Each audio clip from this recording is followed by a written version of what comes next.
CP Slick, stage name CP Slick, street name CP Slick, from Toledo, Ohio.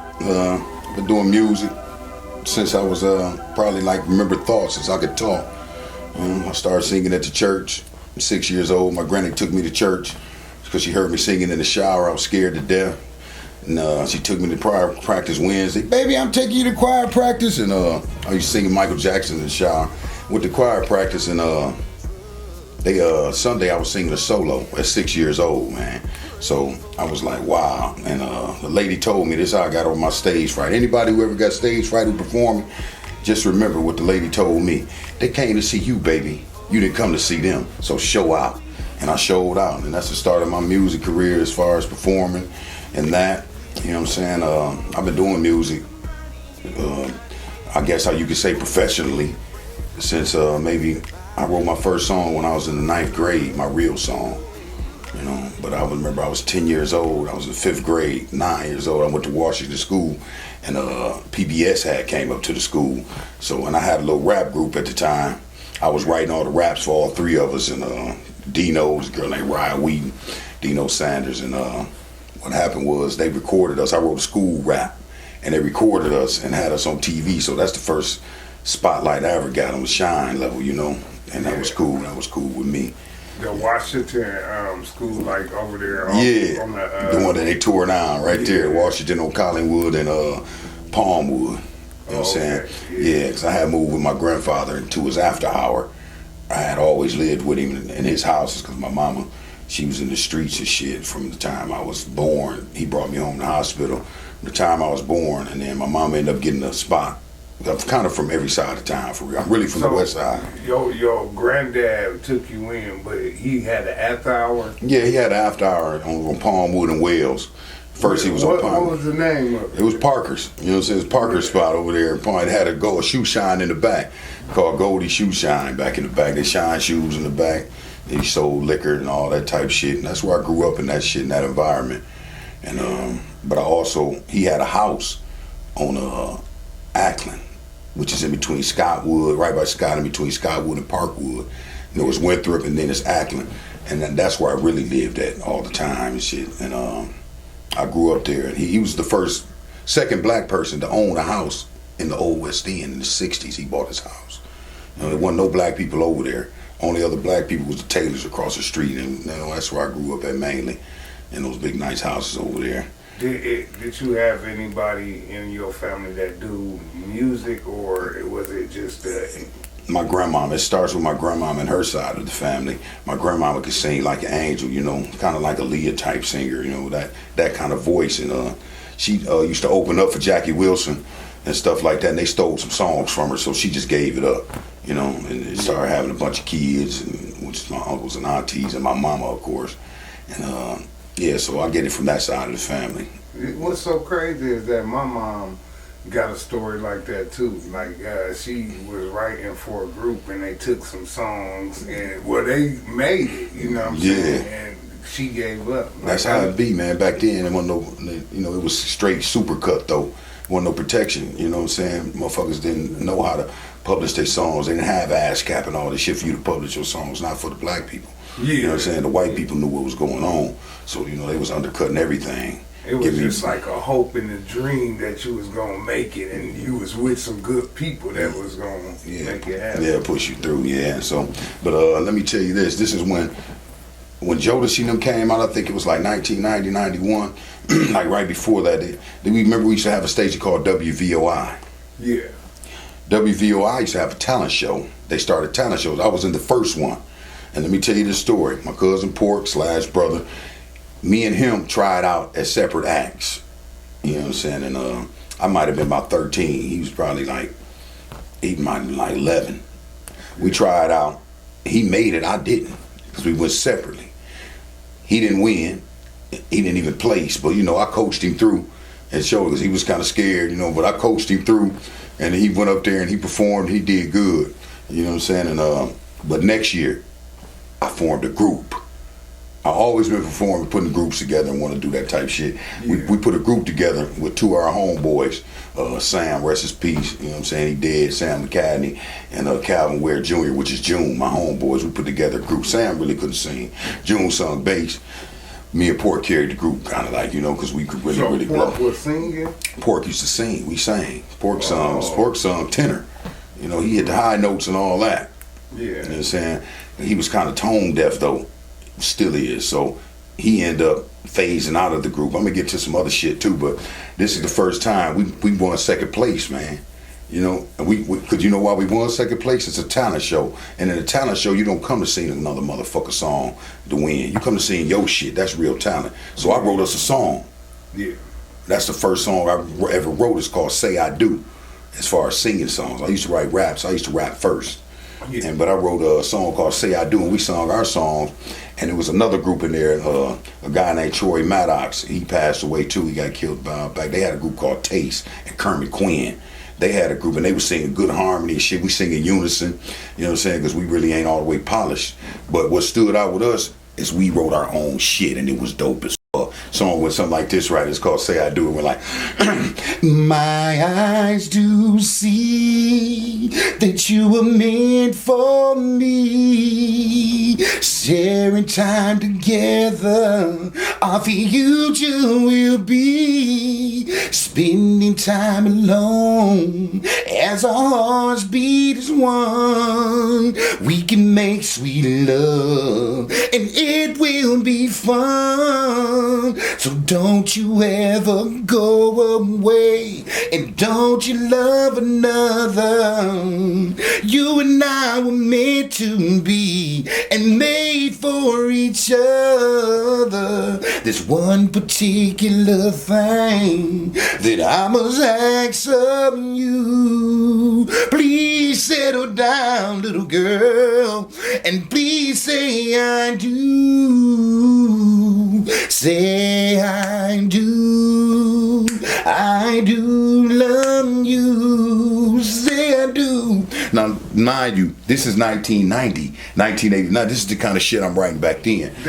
That's the actual song. That's the actual song. You remember it? I remember it. It's my first song I ever wrote. You got to remember your first, daddy. You know what I'm saying? That's what put me in the R&B realm as on top of the rest of the groups and whoever was singing. You had Willie Cook. You know, you had the Twins, Myra and Marvin. They had them.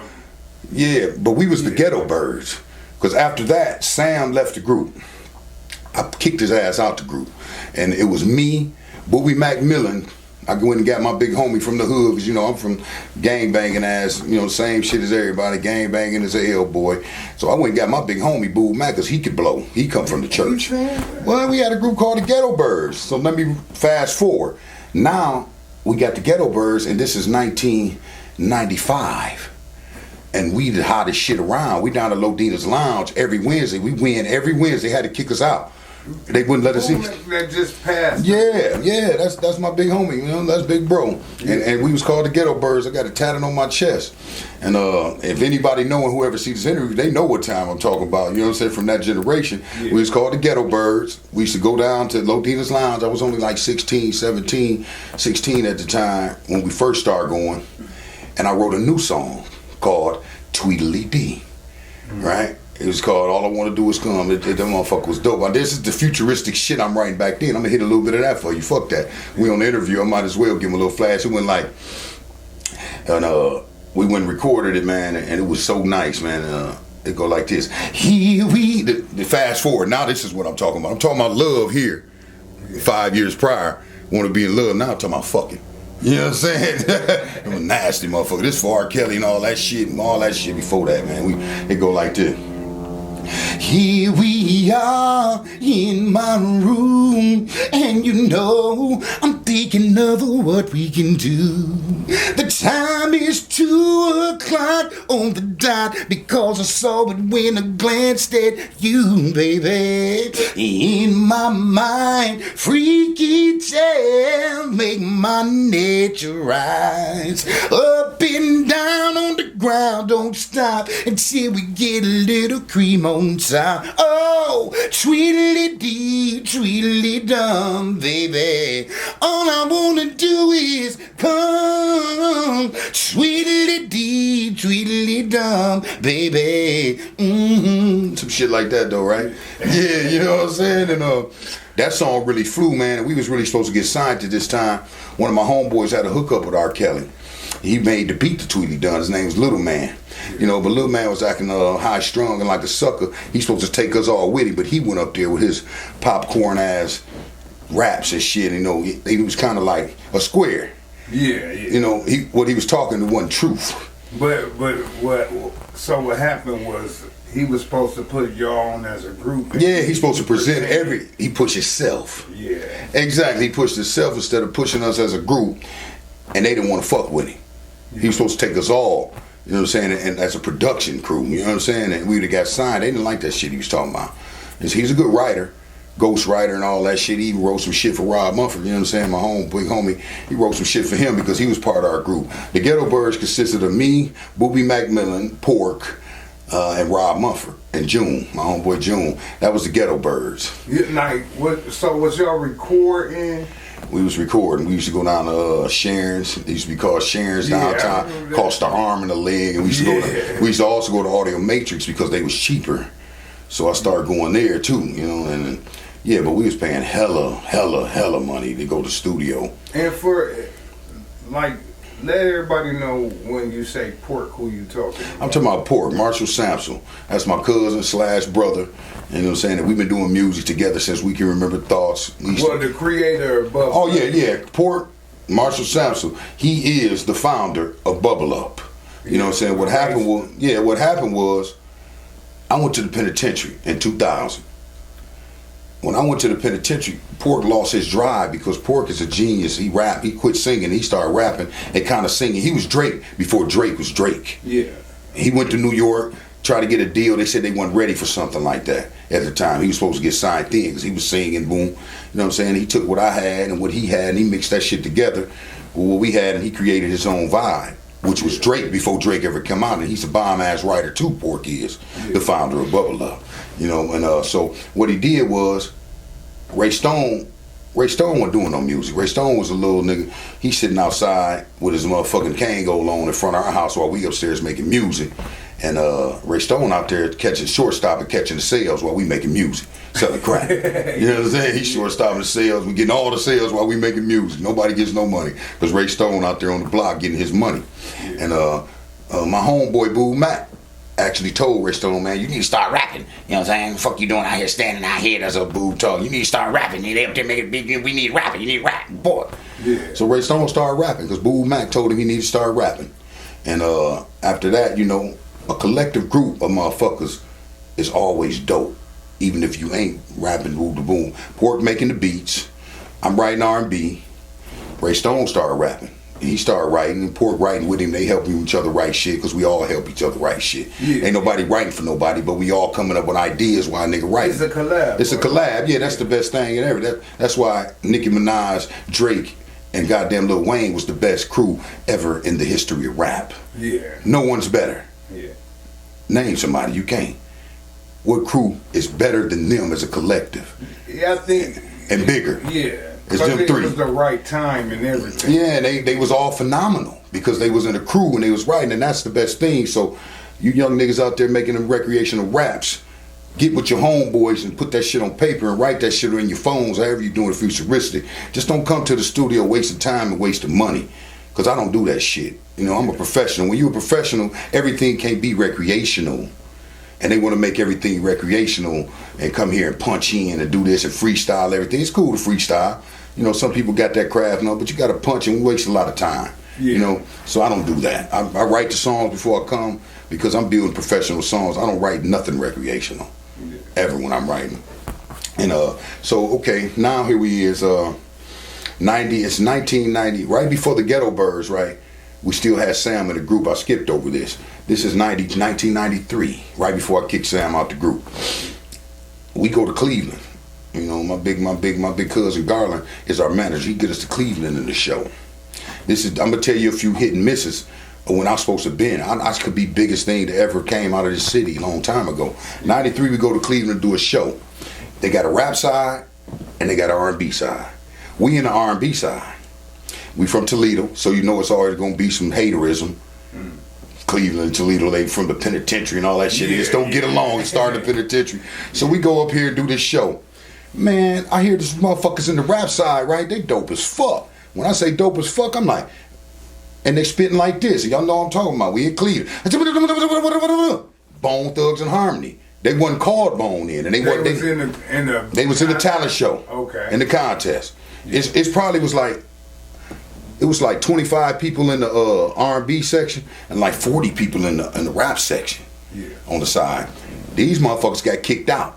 But I heard them, they was dope as fuck. They got kicked out the show because they was throwing up East 99. They told them no gang signs, no, you kicked out. They really won.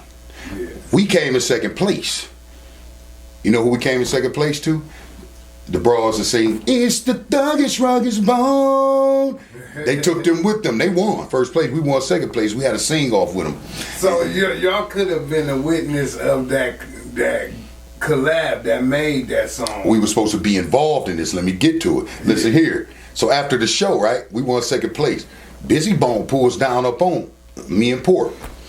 He pulled down on something like, hey man, y'all dope as fuck. Y'all wrote that shit. Who wrote that shit? We saw 2 songs I wrote. We saw the Say I Do and another song, One Wish I wrote. They like, oh, yo, who wrote that shit? Y'all wrote that shit? I'm like, hell yeah, I wrote that shit. And I told him, he's like, man, y'all dope as fuck. You know, and I'm like, man, y'all dope as fuck. Then I told him he looked like my cousin Kojak here from Toledo. Nathaniel Fierce, like, he looked just like my cousin. I said, man, y'all dope as fuck. Guess the next line he tell me is, hey man, check this out. We got a connection with Easy. We finna get signed. I'm like, I'm looking at these guys and I'm like, you know, motherfuckers be capping. I'm thinking of a cap, and I'm not open-minded at the time. Like, these motherfuckers capping. Way in Toledo, how the fuck you got a connection with Easy Way out here? Just close mind thinking. He like, man, check this out, man. We going out there, man. Y'all should go out there with us. He gonna sign you. He'll sign y'all too, because y'all that dope. This is what he tell me. I'm like, all right. I said, I'm from Toledo, though. He like, and he kind of looked at me when I said from Toledo, like, all right, man. You know, gave shakes, and that was it. 6 months later, my homeboy Courtney Patterson, Loon, the boxer, right? He lived across the street from me. He like, Slick, called me on the phone, Slick, come over here. Not cell phone, a regular house phone. Come on, you know what I'm saying? He like, come over here, Slick. I want you to hear these motherfuckers. They from Cleveland. I come over there, I listen to the shit. He got it playing, and I'm like, wait a minute. Let me see that CD cover. He give it to me. I'm like, man, these the motherfuckers I was telling you about in Cleveland. Man, they wasn't lying. I'm like, fuck, they go a missed opportunity. I could have sold many or as more records as them. And you know what I'm saying? It's that time. But you, like, in hindsight, do you see it as blocking your blessing? No, I see it as a missed opportunity because I wasn't ready. God didn't have me ready. It wasn't my time. Okay. You know what I'm saying? Everybody got to take a different path to wherever they're getting to. You know what I'm saying? And you got to go through what you're going through to get to where you're going to, man. And I done been through a whole lot of shit, man. You know what I'm saying? I started gang banging. I had a scholarship, full ride scholarship to go to Michigan, man, to play football out of Scott. I was MVP my senior year, 1994. I got it tatted on my arm. Anybody who played in that era, Juwan Armour, all them motherfuckers that really made it, they know who that motherfucker really was. It was me. Yeah. But I really didn't have the family support to keep me straight and from veering off 4 blocks over from Akron to Lawrence Avenue, Vietnam. Yeah, because, like, you know, nowadays, or before then, it was like the dream was to make it in music because that's all it is. Or basketball or football. Yeah, but like, right in your era. It was music. But no, I don't, like, I would say that it wouldn't be as much music. So it was? It was for niggas like me, but not for everybody. I was like a pioneer at that time. Yeah, because that's what I'm saying. I was setting like, a trend, a pioneer. I am. Yeah. And I ain't tooting my own horn. I am that. I am one of the first people that was running around doing a bunch of shows with me and my group. I am one of the first people you knew that could really write dope ass songs. And whoever know me, they know this. Yeah. People I went to high school, all that, they know me for that. They know me from that first. They know me from being bad as fuck too. You know, being a badass kid. So, you know? when did it start getting muddy in the fact of you went to jail? Like, cause like it started getting muggy. My mama died when I was 10. okay. It got muggy from there, for real. The only thing that kept me on track was living with my grandfather, my uncles, and my aunties helping take care of me to try to detour me and keep me out the street. But I was born into the after hour. Yeah, that's what. It's tough. No, that's what I can see. Like, you can have a hunger for The streets. Yeah. Yeah, and that's why, because that's all I saw. I worked in my granddaddy's after hour. I brought people's beers, boom, did whatever he needed me to do there just to be around. I hung down out in the after hour. It wasn't no get your ass upstairs, none of that. No. My granddaddy was teaching me responsibilities the best way he could. Yeah. You know what I'm saying? And that was after hours. He was rich. My granddaddy, everybody know Mr. Parker. He was a hero in the neighborhood. He took care of everybody. Not just his kids, he took care of me, my friends, everybody. Yeah. He was a legend. Trust me when I tell you. Let me ask you, looking back, do you think that had a detrimental effect to your life? Fuck no, I was supposed to go through that, man. It's in God's plan. And I was supposed to go through that to prepare me for whatever I had coming now in life now. And right now I'm at peace, because after that, I started selling crack for a long time and shit ever since I was 13. I didn't even have to do that shit. My granddaddy was rich, but I always had an ambition to get my own, But by me being a child of two addicts, my mama died from shooting dope when I was 10. And seeing this shit in this life, it's already implanted in me. It's a gene in me and it's a stain in my brain that I want to get high. Because they got high. I didn't go against it like I'm not going to get high because they died my mama died when I was young. So I followed her footsteps and I started getting high. I started snorting cane when I was 19 and I started smoking cane when I was like 21, 22. Immediately, as soon as I started smoking cane, man, I went to the penitentiary at 23 and did 6 years and didn't get out till I was 30. I started robbing motherfuckers, doing all kind of shit instead of gang banging. I'm just gonna rob you. If you the folks, you the cribs, whatever, I'm gonna rob you. Well, that's when the drugs got involved. The drugs got involved, and so I never stopped doing music either, though. I don't give a fuck what I was doing. I never stopped doing music through all this time. Yeah, I did a show with you. Yeah. At the Prestige on 4th of July. Yeah, I can't remember the year for sure, but I did a show, but you disappeared after that. Penitentiary. Yeah. I went to the penitentiary. I did 6 years first, and then my granddaddy died when I got out, and I used that as an excuse to fuck up again. And I crashed out again and fucked somebody up, got high, stupid high, beat a dude up, took his car and went home, and just some crazy shit, and did 3 more. So I missed all my 20s just about, and some of my 30s in life, so it took me to obscurity, but I never stopped doing music at that time either. I had bands in the penitentiary. I never stopped writing, and I never stopped performing. I performed all those years in the penitentiary. I had bands, and I performed all for the masses in the joint. So, like, when you got locked up, was you still had an ear to Toledo? Yeah, because I was in Lima joint, which all Toledo people was there my first 6 years. So, like, right when I talk about this show, this was the Life. We had the 419 awards, and he announced he had got signed. Mm-hmm. You know what I'm saying? So, like, tell me what it was like you remember that time? Yeah, I remember that time, but I was in the joint, and I remember he got out. Yeah. I just came in when he's getting out. I was in the CSI with that man, and when he first got that case they got, you know what I'm saying? But they certified him, he turned 18, so he was an adult. I was in the CSI team, that's when, trouble was fucking me. I got out. Yeah. And he did 10, just he was an adult in that case. But yeah, I was happy to hear. I was in a joint when I heard he got signed. He had just left. Everybody was telling me how he just left Lima. He was in Lima. So it actually gave you hope. Like that's hell yeah. He set a blueprint to where I'm like, damn, if he did it, I can do it. Yeah. No disrespect to him, he dope as fuck. But I'm thinking in my mind like anybody would, you know what I'm saying? I'm doper than him, to me. Yeah. I said, shit, I'm just as dope as him, or maybe doper, shit. It's what I'm thinking in my head, like, I know I could do it. But guess what?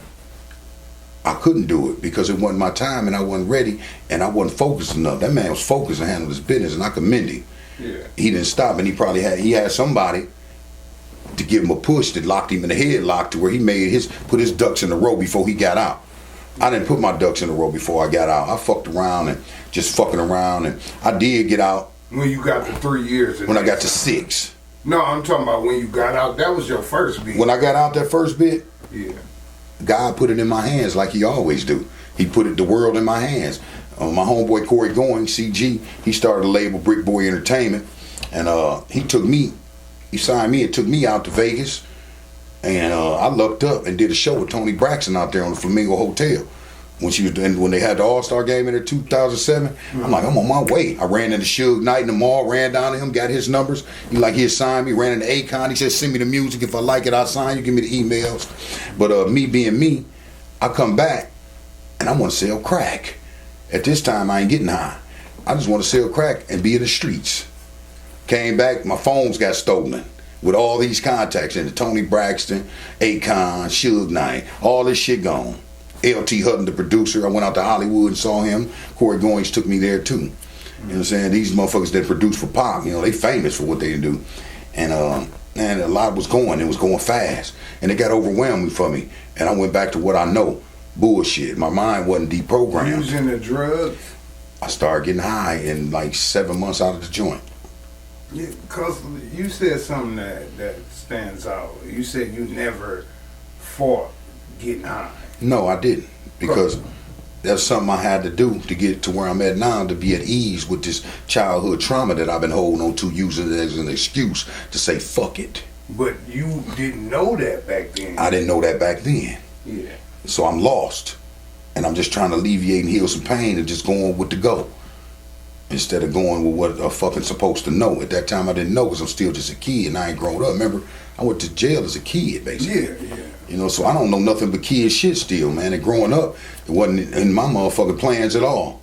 Almost a Peter Pan shit. I don't never want to grow up. I just want to keep running the streets, gang banging, trying to figure out life, man. And it's hard to figure out life, man, when you lose your parent and you're an orphan. I'm her only kid.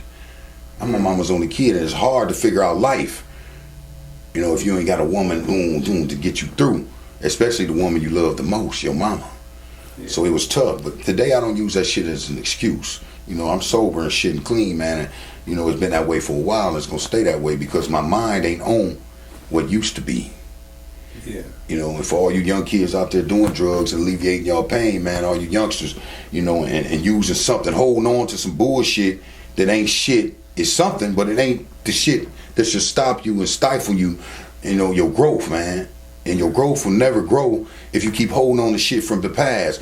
Oh, I used to get beat. Oh, so I'm just gonna fuck up.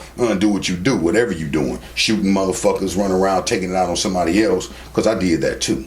Yeah. My mama dying, I took it out on a lot of other motherfuckers. That pain. You gotta tap into that trauma, man, that you hold on to and figure out something else to cope. Yeah. It's because you got to find some coping mechanisms out here, man. And drugs ain't doing nothing but masking that shit. Violence ain't doing nothing but masking that shit. With trauma bonding, you know what I'm saying? Yeah. You just bond. People call it trauma bonding to be a relationship, but you can trauma bond with drugs. Exactly. You know what I'm saying? Because I'm gonna keep it real. My best friend, and that motherfucker didn't used to talk back. All he would say is "gimme, gimme, gimme." Was the pipe, motherfucker. When I was getting high on cane. Gimme, gimme, gimme. That motherfucker don't talk back to you. You just ruin your life, man. Whatever kind of drug you're doing, you got motherfuckers now, they popping them pills and doing this shit, and them bitches laced with fentanyl.